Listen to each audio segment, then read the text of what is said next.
Les rencontres d'options, la revue de l'UGIC CGT, Clément Olivier. Bonjour ou re-bonjour à toutes et à tous, deuxième temps de ce trio d'émissions sur le climat et la transition sous l'angle du travail, toujours autour du dernier numéro de la revue Options qui vient de paraître. On s'est interrogé dans le premier épisode sur la nécessité ou pas de faire bifurquer tout un système de production, sur la possibilité, les modalités de le faire. Alors, s'agit-il, amis auditeurs, de produire autre chose et autrement? Et s'il s'agit de produire autre chose et autrement, alors il y a bien un lieu central où ça se joue, c'est l'entreprise. En 2015, le directeur d'alors de la Banque Centrale d'Angleterre, Mark Carney, avait dans un discours cette formule marquante de tragédie des horizons. Les acteurs économiques, expliquait-il à un parterre de financiers londoniens, agissent dans des intérêts de court, voire de très court terme, tandis que la crise climatique nous oblige à prendre en compte une temporalité nettement plus vaste. C'est notamment de ça qu'on va parler, de bien d'autres choses. L'entreprise est-elle adaptée structurellement aux défis considérables qui se présentent à nous? L'est-elle dans sa raison d'être, dans son fonctionnement, dans les buts mêmes qu'elle poursuit? Faut-il de nouveaux droits pour un nouvel horizon qui concilierait le social et l'environnemental dans un monde tout simplement vivable? Avec nos 4 invités. Agathe Leberder, bonjour. Bonjour. Secrétaire générale adjointe de l'UGIC CGT. En face de vous, Dominique Carlac, bonjour. Bonjour. Conseillère CESE du groupe Entreprise, mandatée par le MEDEF. Également sur ce plateau, Jean-François Natton, bonjour. Bonjour à vous. Conseiller du CESE pour la CGT, notamment en commission travail et emploi, et auteur d'un avis sur la santé-environnement en lien avec le climat. Et puis Thomas Floderer, bonjour. Bonjour. De la CGT Météo France, on reviendra avec vous sur ce qui peut se passer dans ce type d'administration publique et sur l'expertise que peuvent porter les salariés. Alors Agathe Leberder, commençons par vous. L'entreprise, on peut la voir par deux bouts. C'est d'un côté la communauté des actionnaires, de l'autre c'est aussi le collectif de travail. Est-ce que l'entreprise elle est appareillée pour l'ampleur de la transformation à mener, Agathe Leberder? Alors d'abord je pense qu'il faut se dire qu'il y a des structures qui ne peuvent pas être privées, ne peuvent pas être des entreprises pour prendre en charge les questions, certains enjeux climatiques. Je pense par exemple, le camarade de Météo France pourra nous en parler. Je pense qu'on ne peut pas se reposer sur une entreprise privée pour assurer ces missions-là. Ça, c'est déjà clair. Après, pour ce qui est du monde des entreprises en général, elles sont structurées par ce que prévoit le droit, ce que prévoit notamment le Code du travail sur leur mission et le rôle de leurs différents acteurs et actrices, et notamment les salariés. Et le premier constat qu'on fait à la CGT et notamment à l'Union Générale des Ingécatech, c'est que l'entreprise est structurellement un espace dans lequel on manque de démocratie et de cadre pour pouvoir parler de ces questions d'enjeux environnementaux, pour pouvoir permettre aux salariés de reprendre la main sur leur travail. Reprendre la main sur le travail, ça se fait notamment sur les questions d'organisation du travail. Et je trouve qu'un événement intéressant qui s'est passé ces dernières années et qui a montré à quel point les employeurs n'étaient pas prêts à lâcher la main sur l'organisation du travail, c'est la crise du Covid. Ça a été le moment où collectivement on s'est dit, il faut là tout de suite réorganiser le travail pour permettre que les gens ne se transmettent pas un virus dangereux. Et dans les hôpitaux, ça s'est bien passé parce que pour le coup, on a laissé les soignants, les agents organiser eux-mêmes les soins sans être tenus par les objectifs financiers qui d'habitude tiennent l'hôpital public. Et dans les entreprises privées, ça n'a pas été possible. Ça a été très dur. Elles ont reculé des 4 fers pour ne pas permettre justement aux salariés de reprendre la main sur l'organisation du travail. Ce qu'il y a aussi structurellement, ce qu'on remarque aujourd'hui dans le droit du travail, c'est un très faible pouvoir des institutions de représentation des salariés, notamment les CSE. Structurellement, les anciens CE, CHSCT avaient peu de pouvoir, mais là, ça s'est encore dégradé avec les ordonnances Macron de 2017. Les représentants syndicaux, les représentants de salariés ont aussi très peu de place dans les cadres où se décident les stratégies d'entreprise, notamment les conseils d'administration. Aujourd'hui, on n'a droit qu'au strapontin, alors que ce qu'on revendique justement à la CGT, c'est d'avoir 50% des sièges dans les conseils d'administration. administration. Et puis les récentes avancées juridiques, disons, notamment la loi climat et résilience de 2021, n'est pas du tout allée assez loin en termes de nouveaux pouvoirs pour les représentants des salariés, puisqu'il y a une nouvelle information consultation, un nouveau droit à l'expertise, des nouvelles données dans la base de données économiques, sociales et environnementales du CSE, mais c'est pas du tout suffisant. Par ailleurs, ça ne couvre pas toutes les entreprises et tous les salariés de ce pays qui n'ont pas nécessairement de CSE, pas nécessairement de syndicats pour suivre ces questions-là.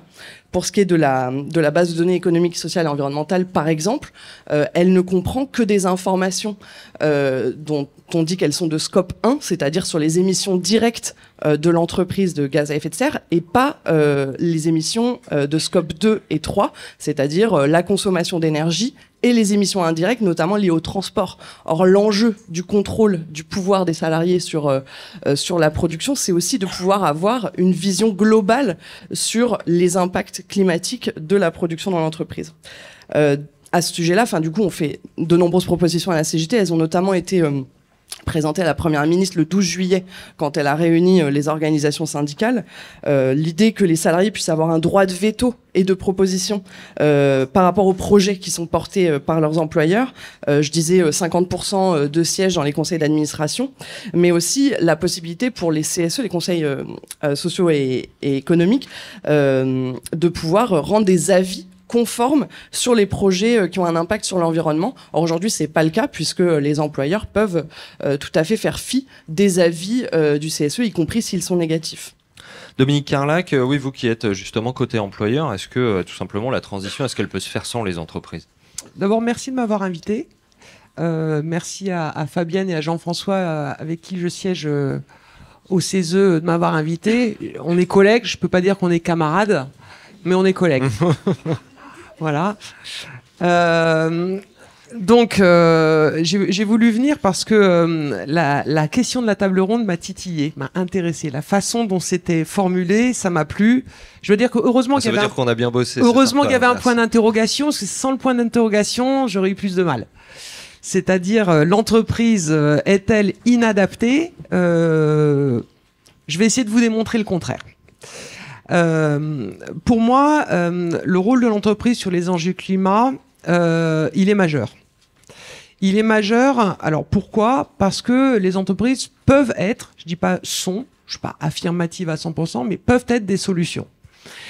Et j'en veux pour preuve l'évolution des stratégies d'innovation de l'entreprise. Donc moi, je ne vais parler que de ce que je connais, c'est-à-dire les entreprises privées. Parce que comme vous le savez, le groupe CESE Entreprises réunit des gens du MEDEF, des gens de la CPME et des gens des CCI. Donc pas forcément des entreprises publiques. Donc je ne vais parler que du point de vue des entreprises privées. Face au climat, les stratégies d'innovation, on va faire un bond en arrière pour ensuite faire un grand bond en avant.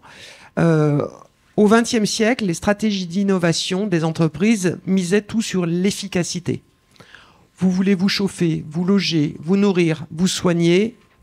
On ne va pas regarder à la dépense de ressources parce qu'on veut l'efficacité du résultat. Donc ça, c'est toutes les stratégies d'innovation. On engage des moyens et on veut l'efficacité. Au XXIe siècle, les stratégies d'innovation ont évolué vers une notion d'efficience. En mauvais français, less is more. On va devoir faire avec moins, plus. Parce que les usagers vont continuer à vouloir être chauffés, logés, soignés, nourris le mieux possible. Sauf que on a tous constaté qu'il y avait moins de ressources et que si on détruisait les ressources, de toute façon, on n'arriverait plus à se chauffer, à se loger ou à se transporter.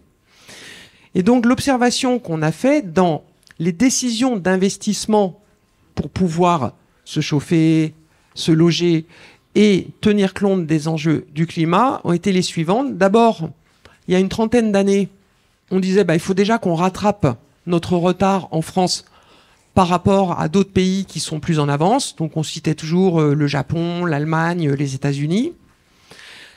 Il y a 20 ans, les stratégies d'innovation ont dit ok, c'est bien, on a rattrapé le retard technologique, mais il faudrait quand même que ça impacte en termes d'emploi et qu'on ne fasse pas tout ça pour que ça soit produit ailleurs. Il y a 10 ans, les stratégies d'innovation ont évolué en disant d'accord, mais il ne faut pas pour autant détruire la planète et donc il faudra toujours tenir compte de la durabilité de nos investissements et de l'impact de nos investissements. Aujourd'hui, on intègre tout ça. La grande nouveauté qu'on a dans les stratégies d'investissement depuis le Covid, c'est la souveraineté. C'est de se dire, très bien, il va falloir qu'on continue à investir parce que si on veut continuer à se nourrir, à se loger et à se protéger quelque part et à servir les usagers, il va falloir qu'on puisse être capable de le faire au moins à échelle européenne. Alors pourquoi je dis ça? C'est parce qu'en fait, on n'a pas le choix, en fait. On n'a pas le choix de ne pas tenir compte de ces enjeux climatiques parce que d'autres le feront à notre place. Donc on n'a pas le choix, donc on met des moyens. Simplement, alors on met des moyens qui se mesurent en quoi? Qui se mesurent en milliards d'investissements dans les stratégies de recherche et de développement. Le prérequis, et là j'arrive dans ce que vous connaissez des discours des organisations patronales d'entreprises, c'est que le prérequis, c'est que pour pouvoir investir sur tous ces sujets à raison de milliards, il faut qu'on ait une visibilité. Il faut qu'on ait une prévisibilité sur si on investit, comme les temps des transitions ne sont pas des temps agenda, bilan, comptable, mais des temps très longs, mais il faut qu'on ait une visibilité et c'est là où parfois on n'a pas le même calendrier les uns et les autres. Pour pouvoir investir, il faut qu'on ait une visibilité, une lisibilité et puis tenir compte d'où on part les uns et les autres, que ce soit en fonction de la taille de l'entreprise, de la branche dans laquelle on est ou de la géographie dans laquelle on est. Donc voilà, donc moi mon point de vue c'est de dire les entreprises sont sur les enjeux climat parce que quelque part pour continuer à servir les usagers qui sont les clients, les usagers, et pour pouvoir continuer à assurer une pérennité des entreprises, on n'a pas le choix, on doit investir. Agathe Leberder, du côté salarié.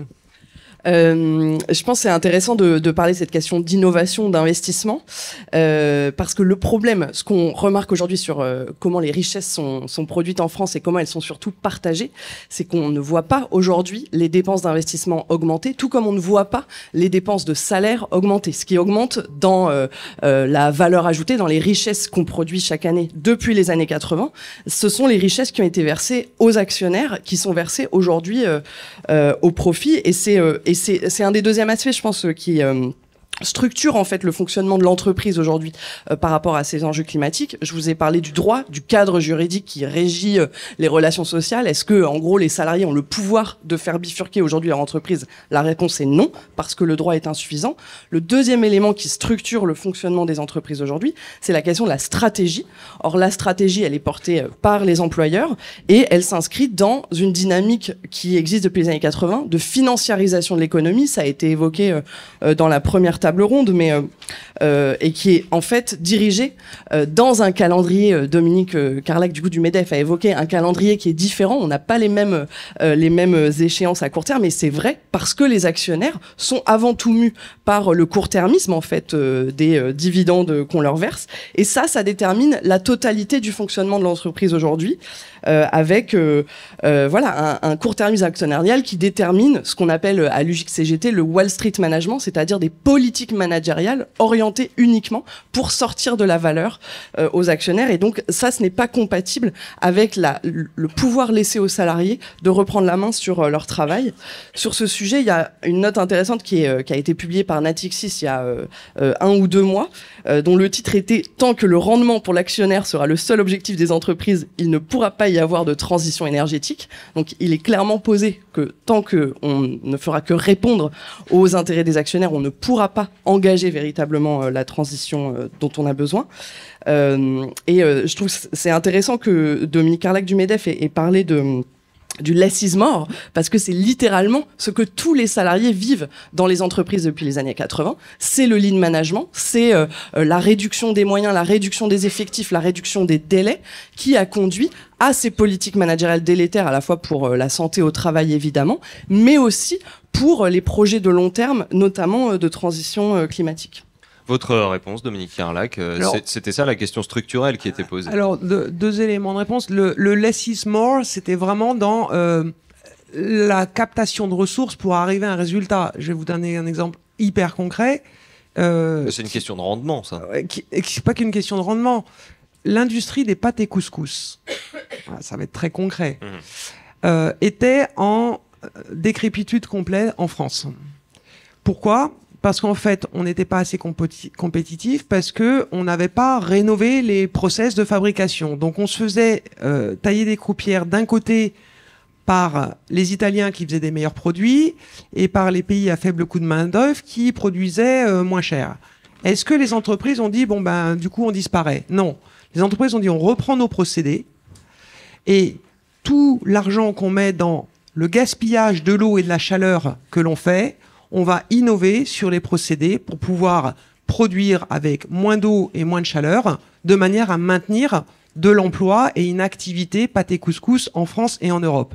Donc là, on n'est pas allé sur le terrain effectivement du partage de la valeur, on est allé sur le terrain de quelqu'un qui va, ça va peut-être vous choquer ce que je vais vous dire, mais rappelez-vous, en 73, première crise pétrolière, l'année d'après, le chancelier allemand Helmut Schmidt dit « Les profits d'aujourd'hui sont les investissements de demain et les emplois d'après-demain ».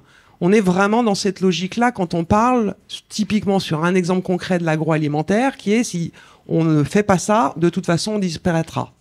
Jean-François Natton, Dominique Carlac l'a dit, vous êtes collègue au CESE. Peut-être un rappel de la manière dont fonctionnent vos travaux et justement de ce que vous avez à dire sur cette question de la démocratie en entreprise, puisque c'est là le cœur de notre discussion. Ouais. D'abord, bonjour à toutes et tous. J'ai déjà dit, mais je le redis.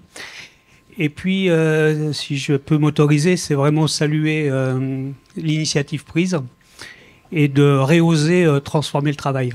Et donc de remettre le travail dans le débat syndical, dans le débat CGT, dans le débat social. Sans poser la question du travail, avant de poser la question de l'entreprise, c'est poser la question du travail pour lui-même. Et comme notre organisation, mais ça a été dit tout à l'heure, et c'était très beau, ça a été rappelé, Confédération Générale du Travail. Donc, et avec bien-être, liberté, solidarité. Et on peut se dire des fois qu'on oublie un peu ce sur quoi nous sommes et pourquoi nous sommes. Et nous sommes avant tout des militantes et militants de la transformation des situations de travail. Et cet avis du CESE, modestement, mais avec un peu de prétention quand même, il s'inscrit dans une longue lignée de travaux portés et par des militantes et militants de la CGT au CESE, mais pas que, qui ont posé la question, en fait, de la transformation des situations de travail au regard du temps présent. Le temps présent, c'est le changement climatique, la nécessité de travailler autrement, la nécessité du ralentir, la nécessité de la bifurcation, la nécessité de l'adaptation et de l'atténuation est posée comme une urgence absolue. Et donc ça réinterroge tout le monde, mais ça interroge surtout le syndicalisme, sa raison d'être. Changer le travail. Alors le CESE, il y a un mot quand même pour le CESE, parce que si on faisait un petit truc là comme ça, c'est quoi le CESE? Bon, bah, c'est un truc, mais c'est la troisième. Il faut rappeler que c'est le Conseil économique, social et environnemental d'abord. Entre guillemets, la troisième chambre du Parlement français. Voilà, la troisième chambre, non, pas du Parlement. Enfin, le Parlement, c'est le Sénat et l'Assemblée nationale. Nous sommes la troisième chambre constitutionnelle de notre encore belle République. Encore belle République. Donc le CESE, c'est la chambre de la société civile organisée. Donc c'est la chambre des organisations. Et nous sommes là pour, on a l'habitude de dire, nous sommes la chambre du premier mot. Parce que normalement, avant de faire une loi, ben on écoute le CESE. Alors bon, on l'écoute pas, on l'écoute peu, mais ses avis sont d'extrême qualité. Et donc c'est aussi pour ça qu'on vous a invité. C'est aussi pour ça qu'il y a une grande frustration en fait, parce que bien des sujets et des impasses dans lesquelles nous sommes auraient pu modestement, mais quand même être évités si d'aventure nous avions pris, celles et ceux qui sont censés nous gouverner avaient pris en compte en fait la parole de la société, la parole, j'allais dire, des gens et des gens de peu. Et donc nous sommes sommes lancés, et là aussi, il faut le dire, enfin, j'ai un peu de prétention quand même un peu, nous sommes les premiers, le Conseil économique, à avoir abordé la question climatique par le travail. Pas par l'emploi, pas par les transitions, des grandes par l'économique, non, par le travail lui-même. Et donc par changer le travail. Et là, pour tous ceux qui ont un peu de mémoire CGT, ça a fait un lien avec l'expérience qu'on avait portée il y a quelques années au sein de la Confédération. Travail-émancipation. C'était remettre en centralité dans notre démarche revendicative le travail lui-même. Et donc nous réinterroger sur nos propres pratiques. Et nous réinterroger dans le cadre de la question sur la démocratie. La 10e préconisation, il y en a 17 préconisations dans cet avis-là. La 10e, c'est le devoir d'écoute. Alors des fois, ça fait un peu cucu, ça, devoir d'écoute, ça fait bisounours. Sauf que, devoir d'écoute, c'est entendre, comprendre, écouter celles et ceux qui font. Parce que celles et ceux qui font, c'est ceux qui savent. Mais ça a été dit aussi dans la première table ronde. Mais ça vaut pour les directions. Ça vaut pour le grand MEDEF. Mais ça vaut aussi pour le syndicalisme.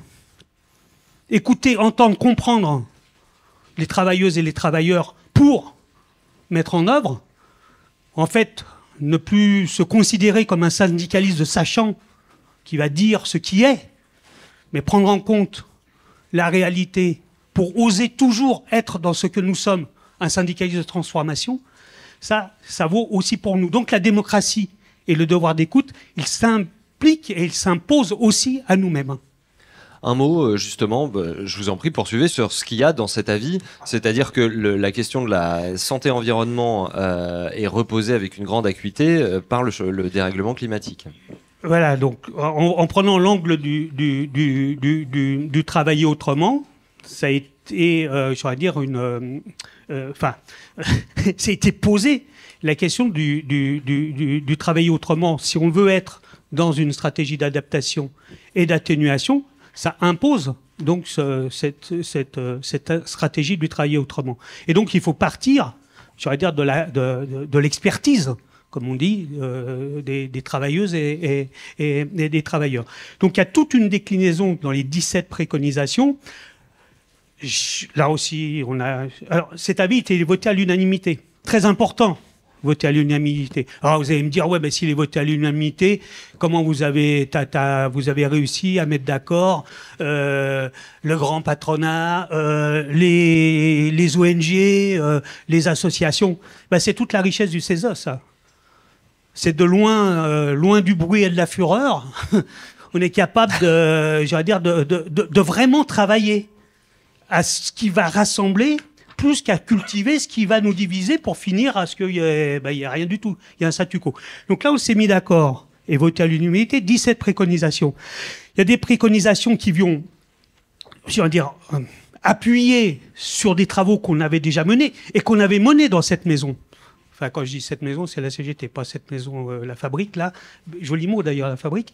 Mais dans la CGT. Et notamment les travaux de Pierrette Grosmarie, qui, la première en 2015, pose la question de l'exposome, donc de la plurifactorialité des risques, et qui pose la question du climat et des enjeux écologiques dans les questions du travail. Exposome, justement, un mot. Qu'est-ce que c'est c'est la traçabilité de toutes les expositions, de avant la naissance jusqu'au décès. Donc, ce qui pose qu'on ne peut plus considérer la santé segmentée entre travail, environnement et dite santé publique. La santé est globale. On ne sectionne pas les individus. Donc ça nécessite de repenser l'organisation du système de santé. C'est ce sur quoi nous avions intensément travaillé il y a quelques années, la Confédération. Poser ces enjeux de santé de manière globale. On préconise un délégué interministériel. Parce que la réalité, c'est qu'on est incapable, infoutu de faire travailler environnement, ministère du Travail et ministère de la Santé. Donc il nous faut, inventer, structurer une dynamique pour faire en sorte que cette stratégie soit véritablement mise en œuvre, ce qu'elle n'est pas. Il y a 3 plans santé qui ne sont pas pensés dans une stratégie globale. Donc il y a cet univers-là. Voilà. Il y a l'utilisation des fonds ATMP. les milliards d'euros d'excédent de la branche AT&MP, comment on les met au service de la connaissance. Parce que le grand défi climatique, c'est qu'il nous faut la connaissance des situations de travail et des expositions. Et donc, il nous faut mettre des moyens dans la recherche.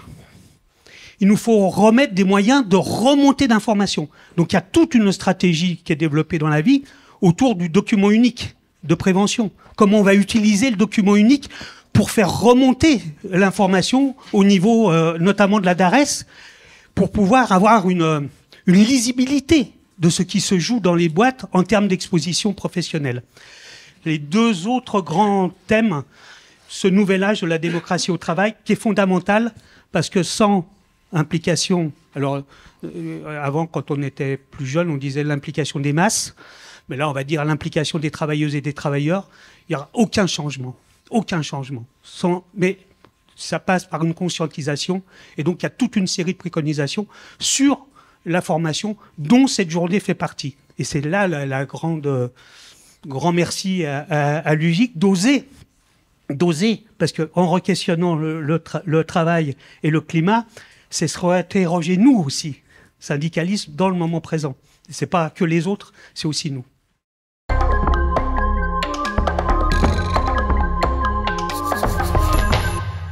À propos justement de moyens de recherche de conditions de travail, Thomas Floderer, vous qui êtes ingénieur de métier et qui êtes à Météo France, est-ce que vous voyez un écho de ça dans ce qui vous arrive actuellement ? Il faut rappeler qu'il y a un mouvement social actuellement à Météo France chez les prévisionnistes. Oui, effectivement. Ben oui, on peut que partager le besoin de connaissances sur toutes ces questions. Par contre, ce qu'on peut dire au niveau expertise publique, c'est que l'État n'y met pas du tout les moyens. Donc ce que je vais vous décrire là pour Météo France, on peut à peu près l'appliquer à tout, au moins à tout le ministère de l'écologie et ses différents opérateurs qui devraient être à la pointe sur ces questions d'expertise publique, notamment en termes de réchauffement climatique. Il faut préciser, c'est ça que Météo France est un établissement public administratif. C'est ça, tout à fait, rattaché au ministère de l'écologie. Concrètement, Météo France, on s'occupe bien sûr de tout ce qui est prévision, alerte météo que tout le monde connaît. On s'occupe aussi de collecter toutes les observations sur la France métropolitaine et dom-tom. On s'occupe aussi, on participe aux travaux du GIEC via notre laboratoire de recherche.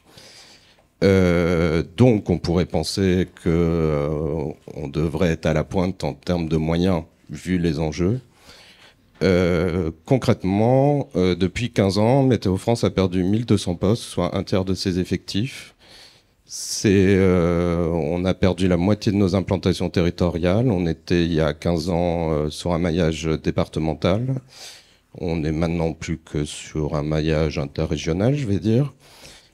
Ça a des impacts. Une perte de proximité. Hein. Oui, complètement. Et ça c'est important parce que si on a fait des gros progrès au niveau informatique pour tout ce qui est modélisation et prévision, il y a un besoin d'expertise et notamment d'expertise locale qui reste très très important.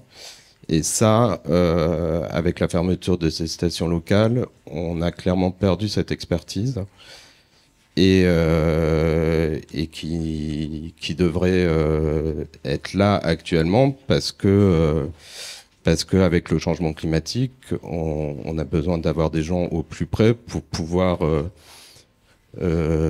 expliquer ce qui se passe au niveau des changements concrets au plus près des populations. La vigilance météorologique, néanmoins, elle reste sanctuarisée. Ce qui est touché là, c'est plus tout le reste, en fait, c'est ça ? Exactement, mais tout le reste, c'est énorme, en fait. On fournit des productions pour le grand public, bien sûr, mais pour tous les secteurs de l'économie, l'énergie, les transports. Voilà, il y a donc, à notre sens, il y a un besoin énorme et singulièrement dans ce contexte de changement climatique. Qu'est-ce que ça crée, cette automatisation sur l'expertise des salariés ? C'est une perte de contrôle, déjà l'automatisation. Donc oui, le mouvement en cours, c'est contre un nouveau système de production qui a été mis en place qui est largement automatisé. Donc déjà, il y a une perte clairement d'expertise et de contrôle sur ce que nous produisons. Maintenant, actuellement, une bonne partie de ce qui sort de Météo France n'est en fait plus supervisé par un prévisionniste. Donc concrètement, déjà, pour les personnels, c'est une grosse perte de sens. Et c'est sans doute ce qui fait qu'actuellement il y a un mouvement, c'est vraiment un mal-être dû à une perte de sens, parce qu'en fait, ils n'ont plus la main comme avant sur ce qui est produit par l'établissement. Mais derrière, ça veut dire bien sûr, si l'établissement a fait ça, c'est parce qu'il n'avait plus des moyens humains, donc ça veut dire concrètement des prévisionnistes en moins, donc moins d'experts pour répondre à toutes ces questions, qui sont là pour combler les besoins à plein de niveaux. Et des conséquences sur la qualité du travail produit également, des incohérences dans les résultats, des choses comme ça. Si c'est pas contrôlé par un humain. Voilà, ça c'est. En fait, le problème, c'est que le système tel qu'il a été pensé a été fait pour supprimer des postes. On pourrait imaginer quelque chose d'automatique, mais ça demanderait énormément de moyens humains pour justement régler tous ces problèmes d'incohérence que ça crée. Donc, l'automatisation en soi, c'est pas une mauvaise chose. C'est que croire qu'en automatisant, ça demandera moins de moyens, et notamment moins de moyens humains, c'est une erreur totale, et c'est l'erreur qu'a fait notre établissement. Et je pense que c'est l'erreur qu'on fait dans beaucoup d'endroits, notamment avec les questions d'intelligence artificielle. Alors pour raccorder les wagons avec la façon qu'on avait de poser cette question, c'est-à-dire est-ce que l'entreprise est adaptée ou pas aux enjeux, là vous diriez que le fait que Météo France se comporte comme une entreprise fait qu'elle n'est plus adaptée aux enjeux. Est-ce que ce serait simple? Alors pour moi, oui, clairement, on n'est pas adapté aux enjeux. En tout cas, on n'est pas adapté à nos missions, en l'occurrence. Et c'est d'ailleurs, vous parliez de besoin de visibilité. Normalement, sur ces questions, ça devrait être les politiques publiques qui devraient vous apporter énormément de visibilité. Et là, clairement, ce que l'État fait ne va pas du tout dans ce sens. Alors Dominique Carlac, Jean-François Naton l'a dit, cet avis qu'il a porté au CESE, il a été voté à l'unanimité. Oui. Votre avis, votre réponse à ce qui a été dit tout à l'heure. Donc à l'unanimité, ça veut dire qu'il y a 19 groupes qui ont voté favorablement à cet avis. Il n'y a pas eu d'abstention, il n'y a pas eu de contre. C'est vraiment 19 groupes qui ont voté pour. Et nous-mêmes, dans notre déclaration lors du vote, on s'est félicité de l'approche qui avait été choisie, qui était une approche 1 globale, 2 préventive, et qui permettait du coup de construire une nouvelle conception, une mise en œuvre de la politique de santé au sens large. Et il y avait vraiment des pistes qu'on a signalées lors de notre prise de parole comme étant vraiment très intéressantes. C'est ce que tu as rappelé, Jean-François, l'amélioration de la connaissance pour vraiment une meilleure maîtrise et une meilleure souveraineté sur les données. Donc ça, c'est vraiment extrêmement important, parce que sinon, on n'est que dans l'incantation et dans les grandes peurs millénaristes. L'intégration aussi de la thématique santé-environnement, chaque fois que cela est possible, et ça a été nuancé dans le chaque fois que cela est possible, ce qui nous a permis de voter favorablement votre avis. Et donc, du coup, tous les éléments, le fait que ça soit global, préventif, permet aux entreprises concernées de faire une vraie stratégie globale. Alors évidemment, le CESE, il est fait de consensus, mais il est aussi fait de dissensus. C'est-à-dire qu'on a voté pour, mais en émettant des réserves. Et la réserve, elle a porté sur des recos qui étaient ce qu'on appelle l'éco-conditionnalité. En disant, OK, on est tous d'accord, mais maintenant, les entreprises, si vous voulez être accompagnées dans soit de la baisse de charge, soit de la subvention, il faudra que vous ayez des éco-conditionnalités. Et donc nous, là-dessus, on n'était pas d'accord, on l'a exprimé, bien qu'on ait voté pour, mais on voulait simplement être entendu sur ce dissensus. Pourquoi? Parce que ça nous paraît de nature d'être un arbitrage qui est tout à fait dissuasif. Or, quand on veut inciter les entreprises à investir, il faut pas que ça soit perçu comme une dissuasion à l'investissement. Et l'éco-conditionnalité, pourquoi ça a été considéré comme une dissuasion à l'investissement? C'est que quand vous avez recours à l'aide publique, quelque part, vous dérisquez l'investissement, mais si vous le dérisquez à hauteur de 25% de subventions que vous allez recevoir, faut jamais oublier qu'il y aura quand même 75% d'investissement de l'entreprise.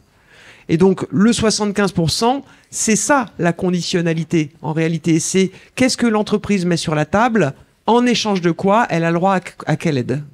Agathe Le Berder, justement, la conditionnalité des aides aux entreprises, c'était une des causes portées par l'UGICT. Oui, par l'UGIC, puis par toute la CGT et maintenant par toutes les organisations syndicales. Donc ça, c'est vraiment une très bonne chose. L'ensemble des organisations syndicales revendiquent qu'on reprenne le contrôle là sur les 200 milliards d'euros d'aides publiques qui sont versées chaque année sans contrôle ni contrepartie aux entreprises, notamment sous la forme d'exonération de cotisations sociales. C'est ce qui a été beaucoup porté à la conférence sociale le 16 octobre, qui portait sur les salaires, mais qui est aussi porté sur la question de l'environnement.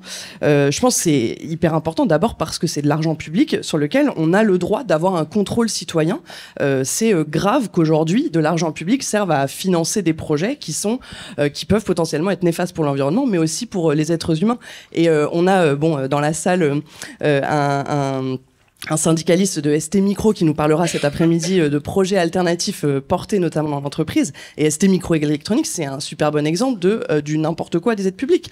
L'entreprise va recevoir 3 milliards d'euros pour lancer en grand une grande production de semi-conducteurs dont on a besoin évidemment dans la production industrielle française, et dans le même temps se fait condamner au prud'homme en appel pour discrimination de carrière envers les femmes dans l'entreprise. Et on voit bien l'incohérence du fonctionnement des entreprises et là de la nécessité de vraiment reprendre la main. Ce qu'on propose à la CGT, c'est de conditionner donc les aides publiques à des avis conformes des CSE notamment, pour pouvoir permettre aux représentants des salariés de reprendre la main sur l'utilisation de cet argent public. Je voulais peut-être revenir sur ce qui a été évoqué par Jean-François Nathan. Je trouve ça très intéressant, la question du document unique d'évaluation des risques, parce que c'est ce qui est au cœur de la prévention des risques justement dans l'entreprise. Et sur ce sujet, on a décidé d'interroger cette année les professions techniciennes et intermédiaires dans le cadre d'un sondage qu'on fait annuellement sur leur connaissance du document unique d'évaluation des risques. Je rappelle qu'il y a quand même la moitié des entreprises qui n'ont pas de document unique d'évaluation des risques, alors que c'est une obligation depuis la fin des années 80, donc c'est quand même très très grave. Ce qu'on a appris dans notre sondage est quand même gravissime à nos yeux, c'est qu'aujourd'hui, les 2/3 des professions intermédiaires et techniciennes disent n'avoir jamais été interrogées par leur employeur sur les risques psychosociaux et les risques physiques auxquels elles sont exposées. Ce qui est très grave parce que le principe même de l'évaluation et de la prévention, notamment des risques climatiques liés aux fortes chaleurs, mais aussi liés aux postures, à tout ce qui va impliquer en fait des risques de mort, et on les voit déjà dans les entreprises, des risques de mort ou d'accidents très graves liés au changement climatique. L'évaluation des risques, elle part des salariés, elle part de la nécessité de les interroger. Et là, les messages qui sont envoyés par le gouvernement ces derniers jours sont très inquiétants, puisqu'Olivier Dussopt a dit qu'un projet majeur qui avait été inscrit dans la loi il y a quelques années, qui est de rendre le document unique d'évaluation des risques numérique pour pouvoir y donner accès à l'ensemble des salariés sur l'ensemble de leur carrière. Et Olivier Dussopt veut revenir sur ce projet-là, qui a été quand même adopté dans la loi. Et on voit bien que c'est dans la droite ligne de ce qui a été fait avec les ordonnances Macron, qui ont retiré des pouvoirs à ce qui était avant les CHSCT, qui pouvaient vraiment intervenir, notamment en justice et notamment sur les questions de risques liés aux enjeux climatiques, on peut penser aux fortes chaleurs, et ces ordonnances qui ont dépouillé les instances représentatives des salariés de leur pouvoir d'action concret. Et dans quelle situation ça met les ingés cadres techniciens dans leur rôle intermédiaire, justement ? En fait, pour nous, à la CGT Ingecatech, ces catégories de salariés ont un rôle central en fait dans ce qui peut arriver dans les entreprises.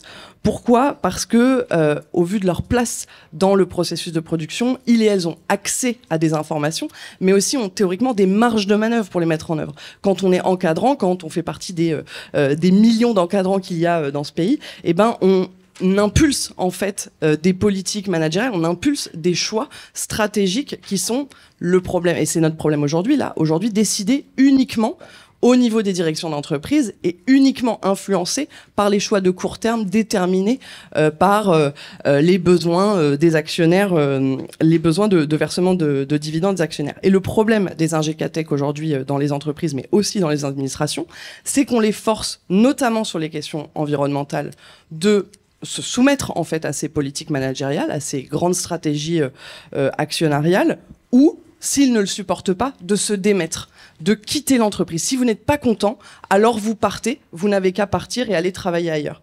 Et nous, ce qu'on revendique, c'est de pouvoir reprendre la main sur le travail, de pouvoir reprendre le pouvoir sur les orientations stratégiques des entreprises. On sait que une majorité de cadres y sont par ailleurs favorables, et ça répondra notamment à un besoin énorme qu'ont les salariés aujourd'hui. On a parlé dans la première table ronde, mais du besoin d'avoir du sens au travail. Mais ça répondra à un risque très concret que vivent les salariés aujourd'hui, qui sont les risques psychosociaux, qui sont notamment induits par ce qu'on appelle les conflits de valeurs. Les conflits de valeurs, c'est le fait de ne pas être... Enfin, de subir, en fait, l'orientation de son entreprise et de ne pas pouvoir... la mettre en face de ses valeurs éthiques et aussi de son expertise professionnelle. Et on le voit avec le témoignage du syndicaliste de Météo Thomas France. Flauderer, ouais. Et juste un exemple, mais en fait, les choix aujourd'hui industriels notamment, mais de production, sont des choix qui peuvent rendre fous les salariés. Je discutais il y a quelques jours avec un syndicaliste de la métallurgie qui me racontait comment l'entreprise a délocalisé la production de ses usines en Italie, ce qui ne permet plus aujourd'hui aux techniciennes de suivre concrètement la production des machines qui sont ensuite envoyées en Chine pour être vendues à leurs clients. Or, quand elles arrivent en Chine, on se rend compte qu'il y a des malfaçons.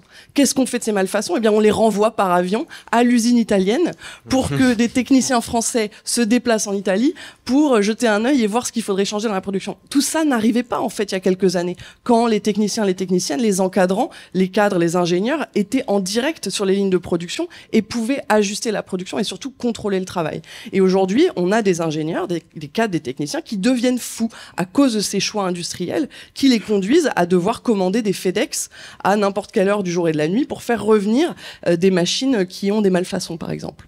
La réponse de Dominique Carlac. Alors, sur le fait que les salariés subissent les choix des entreprises, aujourd'hui, la matérialité de la chose, c'est que de toute façon, on n'a plus le choix. Le marché de l'emploi est tellement tendu que si on ne tient pas compte dans sa stratégie RH des nouvelles aspirations des usagers, des consommateurs et qui sont donc des salariés par ailleurs, de toute façon, on n'arrive pas à bâtir de stratégie RH dynamique. Qu'est-ce que je veux dire par là ? C'est qu'aujourd'hui, les salariés, avant même d'envisager de quitter, je parle des jeunes cadres du marché de l'emploi, de toute façon font des choix, ne veulent plus forcément venir dans des entreprises où ils se sont renseignés. Donc, une fois qu'on a dit ça, il se trouve que l'employeur, il est quand même dans une logique de pérennité de son entreprise. Et pour pérenniser son entreprise, il a quand même besoin d'attractivité. Et donc, ce que je veux dire par là, c'est que les choses ont quand même beaucoup évolué et qu'aujourd'hui, on n'est pas exclusivement dans une stratégie de compétitivité, mais on est dans une stratégie cumulée compétitivité-attractivité. Et que dans l'attractivité, vous êtes toute cette réflexion qu'il y a eu depuis 5 à 7 ans sur la raison d'être des entreprises a fait qu'il y a quand même eu des considérations qui ont été par ailleurs appuyées par la loi, puisque typiquement la loi climat-résilience, elle offre la compétence au CSE de sa réappropriation par le binôme employeur-salarié. Thomas Flauderer, également sur le rôle dans lequel se retrouve l'encadrement avec ces baisses d'effectifs sur le sens et la qualité du travail qu'on fournit. Alors à Météo France, l'encadrement, c'est peu de dire qu'il va mal. Il est clairement pris entre le marteau et l'enclume.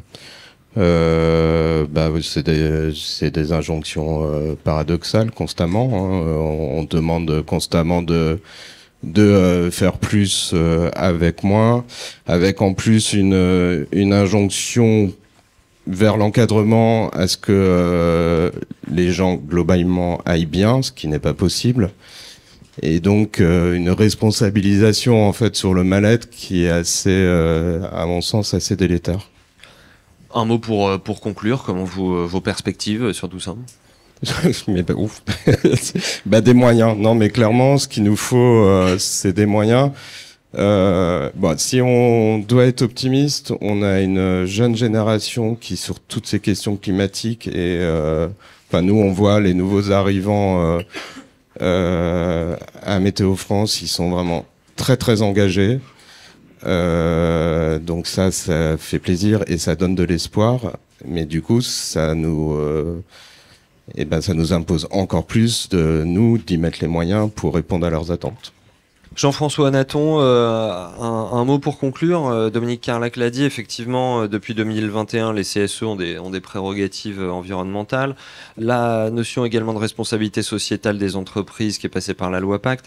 Est-ce que ça va dans le sens de cet nouvel âge de la démocratie au travail dont vous vouliez parler, ou c'est trop timide, ou ça n'a rien à voir? Alors, comme vous allez tous lire l'avis après le colloque, donc dans l'avis, il y a un re-questionnement en fait sur les conséquences des ordonnances Macron, et on est nombreux à penser que une des priorités des prochaines dynamiques de négociation, rencontres, et notamment intersyndicales, devrait être de remettre en débat, la reconstruction en fait de ce qui a été déconstruit par les ordonnances Macron. On rajoute des missions sur des élus et mandatés déjà qu'on pourrait qualifier en souffrance militante ou en souffrance au travail, de ne pouvoir pas bien faire leur travail militant, accablés de sens. Et si on est sur le déterminant travail, c'est au cul des machines, c'est dans les bureaux qu'il faut être. Dans les bureaux des travailleuses et des travailleurs, pas dans les bureaux des employeurs. Donc il y a une question de moyens, il y a une question de disponibilité, il y a une question de proximité. Et si on veut entendre et écouter, il y a une question du ralentir. Donc c'est réinventer, retrouver en fait des temps de respiration qui permettent aux travailleuses et aux travailleurs de s'exprimer, et aux syndicalistes de véritablement jouer leur rôle. Donc là, les CSE tout est à reconstruire. Et donc c'est cela, ce nouvel âge de la démocratie au travail. Et puis comme on est venu un peu sur bien-être, liberté, en fait sur nos fondamentaux, ce pourquoi nous sommes, il y a une autre particularité de notre syndicalisme. On est né dans les bourses du travail. On est né dans une vision d'éducation populaire. Ce qui est en jeu avec le défi climatique, c'est de revenir aussi à cette stratégie du syndicalisme d'éducation populaire. Et donc on a un besoin en territoire de renouer des alliances entre organisations syndicales, ce qu'on a su faire dans les années 60-70. C'est très intéressant. Là, en Rhône-Alpes, je suis obligé, en Auvergne-Rhône-Alpes, il faut dire maintenant, mais c'est surtout à Lyon que ça se passe, vous avez tous, ou à Rumilly, en Haute-Savoie, les polluants éternels. Soyez attentifs à ce qui se joue là. Mais on retrouve, des dynamiques de la CGT qu'on a su mettre en œuvre dans les années 60-70. Des alliances avec les mouvements écologistes naissants de l'époque pour poser les questions des pollutions de la vallée de la chimie. Là, aujourd'hui, toute une série du bassin lyonnais est contaminée. À Rumilly, en Haute-Savoie, on n'a plus d'eau. L'eau est polluée avec les TFAS, là, je ne sais plus comment on dit, là, enfin les pollutions éternelles. Donc, et là, c'est qu'est-ce qu'on fait? Qu'est-ce qu'on fait dans le dedans de l'entreprise? Et qu'est-ce qu'on fait dans le dehors? Et dans le dehors, c'est nous ouvrir aussi à oser travailler avec d'autres, mais travailler avec d'autres, pas seulement avec des tracts ou avec des déclarations, mais travailler concrètement à ouvrir d'autres alliances, et notamment avec d'autres courants d'idées que les nôtres. Et ça passe par les stratégies d'éducation populaire, qui sont aussi les fondamentaux de notre organisation. Un dernier mot, Dominique Carlac. Mon dernier mot de conclusion, c'est de répondre à la question qui était posée dans la table ronde, qui était l'entreprise est-elle inadaptée aux changements, aux enjeux climatiques? Ma réponse est l'entreprise privée n'est pas inadaptée aux enjeux climatiques, parce qu'elle investit massivement pour trouver des solutions au service de quoi? De sa pérennité, de la pérennité de son capital humain, qu'il soit l'employeur ou les salariés, et au nom de sa souveraineté. Agathe Le Berder, un mot de conclusion. Oui, notamment pour revenir sur les jeunes générations et leurs aspirations au changement. Ça a été dit précédemment, mais quand les 3/4 des jeunes diplômés disent qu'ils sont prêts à changer d'entreprise si elle ne correspond pas à leurs valeurs environnementales, ça nous envoie un message très fort. Et je pense que l'outil du radar dont on va parler après est la réponse syndicale qui permet d'enclencher des actions collectives avec les collègues, notamment ingénieurs, cadres, techniciens, sur des projets alternatifs, parce que c'est vraiment ça qu'il faut qu'on arrive à porter dans les entreprises. Le problème aujourd'hui des projets alternatifs, c'est qu'ils sont généralement portés en trichant, c'est-à-dire dans les boîtes, un manager ferme un peu les yeux sur le service de R&D et lui dit ok, tu peux travailler sur ton petit projet alternatif, mais ça c'est pas satisfaisant parce que c'est de la triche et on peut pas avoir voilà, c'est à la marge, c'est pas institutionnalisé et surtout le manager prend des risques pour sa carrière si il encourage des pratiques qui vont à l'encontre des orientations de l'entreprise. Et la deuxième manière dont sont portés ces projets alternatifs aujourd'hui, c'est sur du temps syndical, sur du temps bénévole, et ça c'est aussi une tradition de la CGT qui le fait depuis plusieurs années. Dans les années 70, les camarades syndicalistes chez Renault ont proposé une voiture bon marché qui permette à l'ensemble de la population de pouvoir se déplacer. C'était la Neutrale à l'époque, et ça a été repris ensuite sous la forme d'une voiture électrique bon marché, la Helios, qui aujourd'hui est portée sous le projet Gazelle. Enfin, en fait, tous ces projets alternatifs, ils viennent de la capacité de la CGT à soutenir les projets alternatifs des ingénieurs cadres techniciens. Et ce qu'on revendique aussi pour pouvoir sécuriser ces projets alternatifs, c'est de gagner des nouveaux droits, le droit d'alerte, de refus d'alternative, qui permettrait à l'ensemble des salariés de pouvoir refuser un ordre qu'ils jugent contraire à ses valeurs et surtout proposer des alternatives, notamment en termes de production, pour pouvoir répondre aux enjeux climatiques. Merci beaucoup à vous quatre, Agathe Leberder, Dominique Carlac, Jean-François Natton et Thomas Floder d'avoir passé ce moment avec nous. Merci à vous dans le public ici à la Fabrique ainsi qu'à vous autres à l'autre bout du câble. On se retrouve effectivement tout à l'heure pour parler de nouveaux horizons, notamment de projets alternatifs portés par la CGT. N'oubliez pas de vous abonner gratuitement à ce podcast s'il vous a intéressé. Rendez-vous au prochain épisode pour parler donc des salariés et des syndicats. Salut!